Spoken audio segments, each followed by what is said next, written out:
রোজ রোজ একঘেয়েমি রুটি পরোটা খেতে যদি একদমই ভালো না লাগে, এইভাবে কাঁচা চাল কাঁচা ছোলা দিয়ে এই নাস্তাটি বানিয়ে নিতে পারো। এটা খেতে যেমন সুস্বাদু সেরকম খুবই হেলদি হয়, আর বানানো এতটাই সহজ যে মাত্র 10 মিনিটে বানিয়ে নিতে পারবে।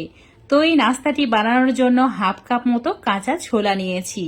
তো একটা বাটির মধ্যে নিয়ে নিতে হবে। তারপর হাফ কাপ ভাতের চাল নিতে হবে। রেগুলার যে ভাতের জন্য চাল ব্যবহার করি সেই চালটাই নিয়েছি। আর তোমরা যদি এই নাস্তাটি একটু বেশি পরিমাণেই বানাতে চাও তাহলে ছোলা আর চালের পরিমাণটাও বাড়িয়ে নেবে।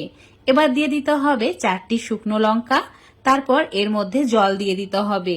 প্রথমে ভালোভাবে পরিষ্কার করে ধুয়ে নিতে হবে।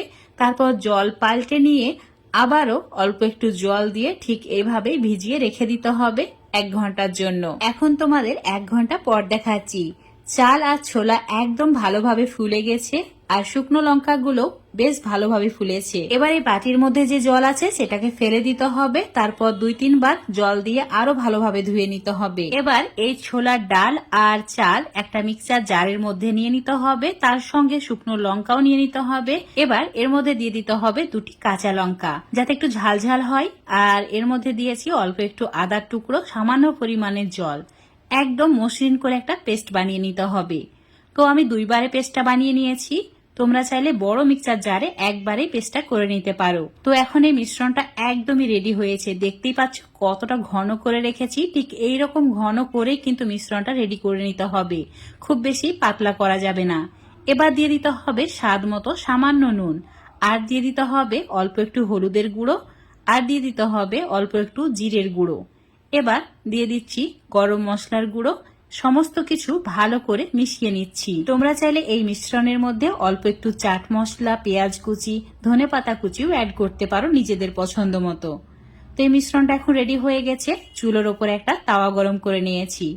তাওয়াটা খুব বেশি গরম হয়ে গেলে অল্প একটু জলের ছিটা দেবে। তারপর অল্প একটু তেল দিয়ে ঠিক এইভাবে তেলটাকে ব্রাশ করে নিতে হবে। এখন এর মধ্যে 2 হাতা মতো মিশ্রণটা দিয়ে দিচ্ছি, আর এই সময় চুলোর ফ্লেমটা একদম কম করে রাখা আছে। এখন ধোসার মতো করে ঠিক এইভাবে মিশ্রণটাকে ঘুরিয়ে ঘুরিয়ে একটা রুটির মতো বানিয়ে নিতে হবে, বা ধোসার মতো বানিয়ে নিতে হবে। এখন চুলোর ফ্লেমটা মিডিয়ামে করে 2 মিনিট ওয়েট করতে হবে। উপরের দিকটা ঠিক এইভাবে শুকিয়ে গেলে দিয়ে দিতে হবে 1 থেকে 2 চামচ মতো সাদা তেল। তোমরা চাইলে বাটারও ইউজ করতে পারো। এখন এটাকে উল্টে দিতে হবে, আর এই সাইডটাকেও ঠিক হালকা লালচে করে সেঁকে নিতে হবে। এটা চাইলে তোমরা তেল ছাড়াও সেঁকে নিতে পারো। এমনিতেও এটা খেতে এত বেশি সুস্বাদু হয় যে দোকানের কেনা ধোসা থেকে অনেক বেশি সুস্বাদু।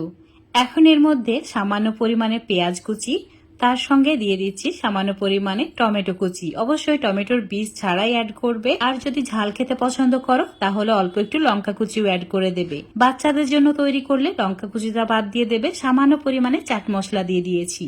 এখন এটাকে ঠিক এইভাবে ভাঁজ করে নিতে হবে। এখন রেডি হয়ে গেল দারুণ সুস্বাদু নাস্তা। রুটি, পরোটা, লুচি যদি সত্যি বন্ধুরা ভালো না লাগে, এইভাবে কাঁচা চাল আর ছোলা দিয়ে বানিয়ে নেবে খুবই সহজে। যে খাবে সেই প্রশংসা করবে, এত বেশি সুস্বাদু হয়। এটা ধনেপাতা চাটনির সঙ্গে সার্ভ করেছি। তোমরা চাইলে টমেটো সস দিয়েও খেতে পারো। এত সুস্বাদু যে এমনি এমনি খেয়ে নেওয়া যায়। আজকের এই নাস্তা রেসিপিটা যদি তোমাদের ভালো লেগে থাকে অবশ্যই লাইক, শেয়ার, কমেন্ট করে দেবে। ফেসবুক পেজ থেকে দেখলে পেজটাকে ফলো করে নেবে, আর ইউটিউব থেকে দেখলে চ্যানেলটাকে সাবস্ক্রাইব করে রাখবে।